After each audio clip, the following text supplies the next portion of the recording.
আরেকজন মানুষ এসে বলছে, হে বেলায়েতের সম্রাট, আমি একটা সফরে বের হব, তো আমার ভয় লাগতেছে, চতুর্দিকে জঙ্গল, বাঘের ভয় আছে, ভাল্লুকের ভয় আছে, হিংস্র প্রাণীর ভয় আছে, তো আমার একটু ভয় লাগতেছে, আমি একটু কি করতে পারি আপনি একটু বলেন। হযরত আলী বলেন, আমার যে একটা আংটি আছে, হাতের আংটি, দেখুন এই আংটি তুমি নাও। কে বলতেছে? হযরত আলী। কে বলতেছে? আমার আংটি তুমি নাও। যখন তুমি জঙ্গলে কোনো মুসিবতে পড়বে, হিংস্র প্রাণী যখন তোমাকে আক্রমণ করার জন্য আসবে, তখন এই আংটি বের করে বলবে, এটা হযরত আলী রাদিয়াল্লাহু আনহু আমাকে দিয়েছেন, হযরত আলীর আংটি মুবারক, এইটুকুন বলবে, আর কিছু বলতে হবে না। জোরে বলবেন না সুবহানাল্লাহ। হযরত আলী, দেখেন হযরত আলী নয়, হযরত আলীর ব্যবহারের একটা আংটি। সুবহানাল্লাহ বলেন। লোকটা সফরে বের হলেন, হযরত আলী রাদিয়াল্লাহু আনহু হাতের আংটি পরেন। তিনি জঙ্গলের মধ্যে যখন হাঁটতেছেন, হঠাৎ করে একটা হিংস্র প্রাণী তাকে আক্রমণ করার জন্য আসলেন। তখন তিনি চিৎকার দিয়ে বললেন, আমার হাতে হযরত আলী রাদিয়াল্লাহু আনহুর আংটি আছে। এই কথা যখন বললেন, হিংস্র প্রাণী আকাশের দিকে তাকিয়ে কি যেন বললেন, তিনি তারপরে হিংস্র প্রাণী দৌড় মারলেন। ওই লোকটা খুব খুশি হইয়া তার কাজ সমাধান করে, কাজ শেষ করে বাড়ি ফিরলেন। এরপরে হযরত আলী রাদিয়াল্লাহু আনহু এই ঘটনা শোনার জন্য তিনি চলে গেলেন।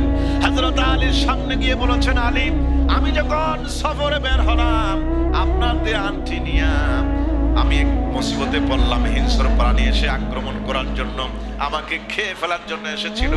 আপনার আংটি দেখার সাথে সাথে আকাশের দিকে সে যেন কি বলে বলে দৌড়ে পালাইছে, আমাকে আক্রমণ করলো না।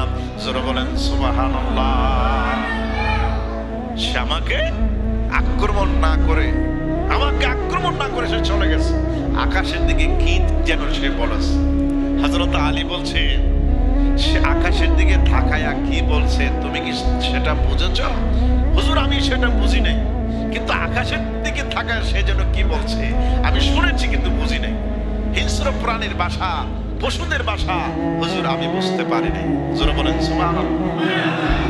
ভাইরা আমার, বেলায়েতের সম্রাট হাসনাইনে কারিমাইনের আব্বাজান কেবলা হযরত আলী রাদিয়াল্লাহু আনহু বলেন, সেই হিংস্র প্রাণী আকাশের দিকে তাকায়া রব্বুল আলামিনকে বলেছে, আল্লাহ, যে এলাকার মধ্যে মানুষেরা হযরত আলীর আংটি দেখে আমার বিরুদ্ধে অভিযোগ করে, আমার বিরুদ্ধে যে এলাকার মানুষেরা অভিযোগ করে, সেই এলাকার মধ্যে আমি আর থাকতে পারবো না। এই এলাকা ছেড়ে আমি অন্য কোন এলাকায় চলে যাব। সূরা বলেন সুবহানাল্লাহ।